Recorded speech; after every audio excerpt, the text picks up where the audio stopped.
Pasta 9. A costela do Garantia. Se para Marcel Teles e Beto Sicupira a saída de Luiz César Fernandes do Garantia representava a formação definitiva do triunvirato com Jorge Paulo Lemann, para Fernandes a mudança significava a oportunidade de criar do zero uma instituição como ele sempre quis.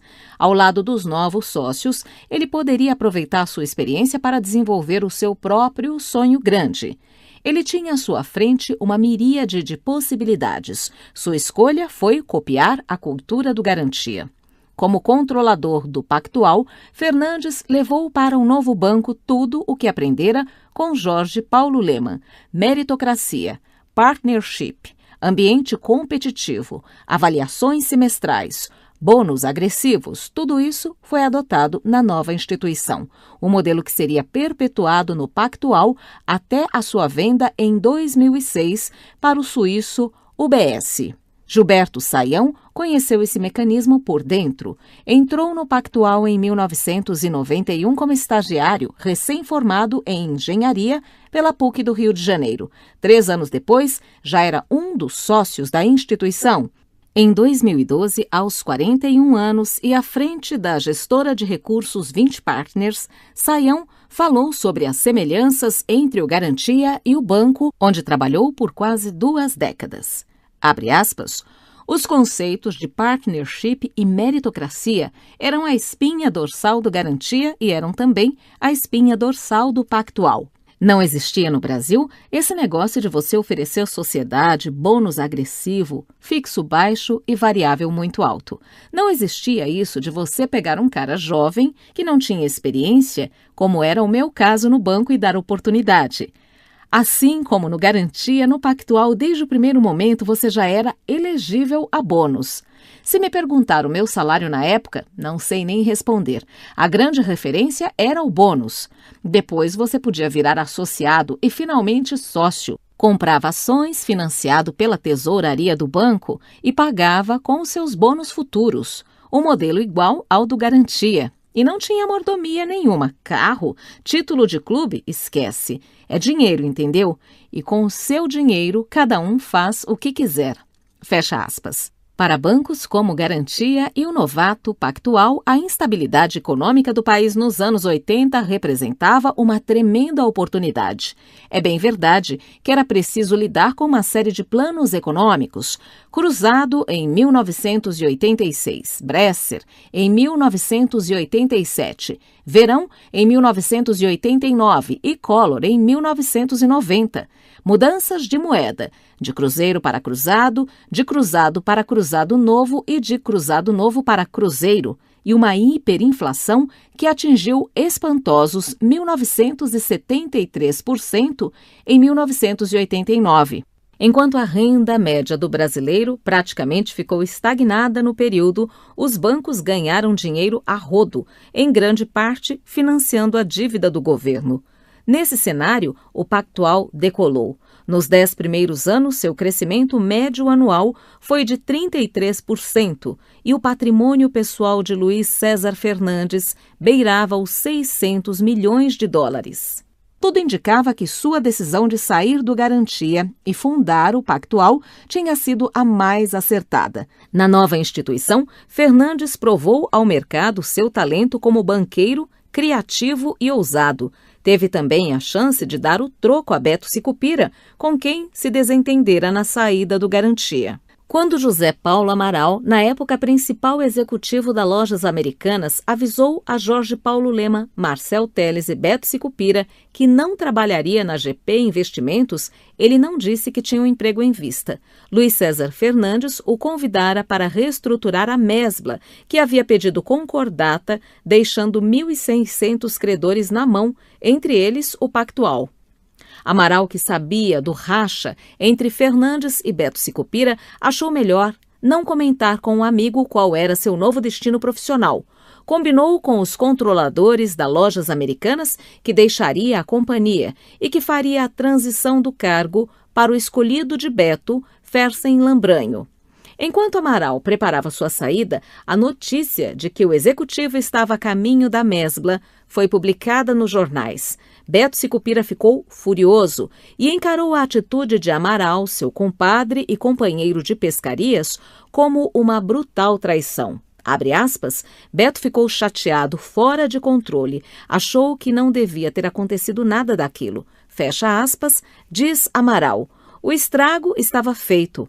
Ao deixar a Americanas, Amaral detinha uma participação acionária de quase 25 milhões de dólares na varejista. Além do dinheiro, levou lições de gestão que usa até hoje. Na fazenda Novo Rumo, propriedade que mantém no Mato Grosso do Sul, todos os funcionários são elegíveis a bônus depois de 1 ano de casa. José Paulo Amaral só não conseguiu refazer amizade com Beto. Nunca mais reviu sua afilhada. Abre aspas, na vida a gente sempre tem perdas. Fecha aspas, diz ele. Abre aspas, felizmente eu tenho mais ganhos do que perdas, mas se há uma perda que eu lamento é essa. Fecha aspas. Seu sucessor na Lojas Americanas, Fersen, encontrou uma empresa com dificuldades. A companhia havia se tornado pesada, ineficiente, precisava de investimentos para se modernizar e aprender a operar numa economia estável, sem inflação. Boa parte dos esforços do executivo se voltou para o setor de logística, com a criação de uma área de distribuição própria e a centralização dos estoques e de tecnologia. Tudo isso para evitar um problema recorrente nas prateleiras das lojas, falta de produtos. Paralelamente, Fersen investiu em um programa de trainees que chegou a recrutar 150 jovens. Formar gente boa e preparar a empresa para um salto logístico e tecnológico eram medidas necessárias, mas que só trariam resultados a longo prazo. O problema é que, com um prejuízo de 37 milhões de reais naquele ano, a Lojas Americanas precisava de um ajuste urgente. Em 1998, pouco mais de 12 meses depois de assumir o cargo, Fersen deixou o posto para trabalhar na GP Investimentos, mas permaneceu no Conselho de Administração da varejista. No relatório anual da Lojas Americanas, referente a 1997, ele explicou sua saída e a escolha de seu sucessor. Abre aspas, acredito que o processo daqui para frente deve ser comandado por um novo executivo com um histórico de sucessos em gestão de mudanças e que não esteja envolvido com o passado da companhia. Fecha aspas, escreveu Fersen. O nome indicado foi o de Cláudio Galeazzi, consultor que ganhou fama ao promover drásticos choques de gestão em empresas passando por dificuldades, como a fabricante de revestimentos cerâmicos catarinense Secrisa e a empresa têxtil Artex. Nos anos seguintes, as Lojas Americanas teriam um desempenho oscilante, com períodos de crise e crescimento, e nunca conseguiu fazer sombra ao outro grande investimento do Garantia, a Brahma, ainda que apresente um bom retorno financeiro para seus acionistas. Luiz César Fernandes montou um banco vencedor. Também roubou um executivo-chave para os controladores do Garantia. Em meados da década de 90, à distância, o banqueiro parecia imbatível. Dentro do Pactual, porém, a história era um pouco diferente. Os sócios do Pactual começaram a se desentender, por discordar dos rumos a tomar. O principal ponto de divergência era em relação à transformação da instituição em um banco de varejo. Durante 15 anos, o Pactual construíra reputação e fortuna como um aguerrido banco de investimentos. Fernandes tentava agora convencer seus sócios de que havia um caminho também em atividades como a venda de títulos de capitalização, seguros e previdência privada. Sua intenção era comprar o BCN, do banqueiro Pedro Conde. Nenhum dos sócios queria ouvir aquele tipo de ideia. Diversificar demais as atividades era arriscado e o próprio Luiz César Fernandes já deveria ter aprendido essa lição. Em 1993, Fernandes investiu 1,5 milhão de dólares do próprio bolso em uma atividade sobre a qual pouco ou nada conhecia e arrematou a operação da italiana Benetton no Brasil.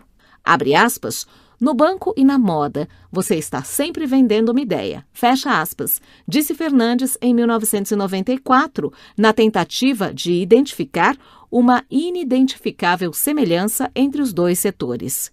Depois de 2 anos de prejuízo, revendeu a empresa aos italianos. Outra investida pessoal em que se deu mal foi a compra da indústria têxtil Teba, que em 1996 e 1997 acumulou prejuízos de 43 milhões de reais. No Pactual, assim como no Garantia, a discrição na vida pessoal era um valor a ser perseguido. O fato de Fernandes ter se transformado em um festeiro de primeira grandeza não ajudou no relacionamento com os sócios. Em 1993, ele organizou 2 eventos que ficaram marcados na memória da sociedade carioca.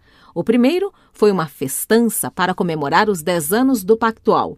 Ele queria mostrar aos 5.000 convidados, e especialmente a Jorge Paulo Lemann, como prosperara depois do Garantia. Lemann, que até hoje reconhece a importância que Fernandes teve no começo da história do banco, saiu da reclusão habitual para prestigiar o evento. A outra festança aconteceu no Réveillon daquele mesmo ano, quando Fernandes abriu as portas da fazenda Marambaia, uma magnífica propriedade localizada nos arredores de Petrópolis, com jardins projetados por Burle Marx para quase 600 convidados. Era champanhe para todo lado. Os primeiros a cair fora dos planos grandiloquentes de transformar o Pactual em um banco de varejo foram Paulo Guedes e André Jakurski, que deixaram o banco no início de 1998. Renato Bronfman havia se desligado cerca de 2 anos antes. A saída deles abriu espaço para que um grupo de sócios jovens, André Esteves, Gilberto Sayão, Marcelo Seffart e Eduardo Plas, aumentasse sua participação. O problema para Fernandes é que o quarteto se mostrou ainda mais refratário a seus planos que os parceiros antigos. E mais, aproveitou sua fragilidade financeira, resultado das investidas nos negócios particulares que naufragaram, para forçá-lo a vender parte de suas ações no banco. Luiz César Fernandes fez o que pôde para resistir quando os 4 lhe ofereceram dinheiro para que ele quitasse suas dívidas. Em troca, eles ficariam com o controle do banco. O fundador ainda detinha 51% das ações. Segundo uma reportagem publicada pela revista Veja, em agosto de 1998, depois de ouvir a proposta dos jovens sócios durante uma reunião, Fernandes pediu licença para ir ao banheiro e sumiu. Só foi dar as caras no escritório novamente 3 dias depois. Estava encurralado e sozinho. Não bastassem as agruras financeiras, ele se sentia traído por um grupo ao qual dera todas as oportunidades de crescimento. Era uma questão de tempo até que perdesse todos os anéis. Sua participação foi progressivamente reduzida, até que se viu obrigado a ceder a presidência a Eduardo Plas.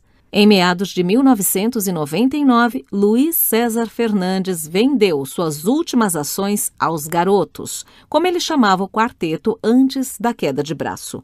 Levou 55 milhões de reais pelos 9% de participação, mas saiu moralmente derrotado.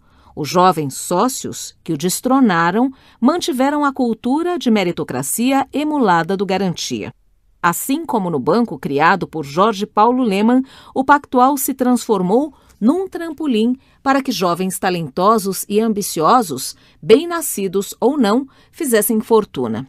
2 deles ficaram bilionários com a venda da instituição para o suíço UBS por 2,6 bilhões de dólares em 2006, Gilberto Sayão e André Esteves. Com a saída de Fernandes, eles se tornaram os principais nomes do banco e detinham cada um 30% da instituição.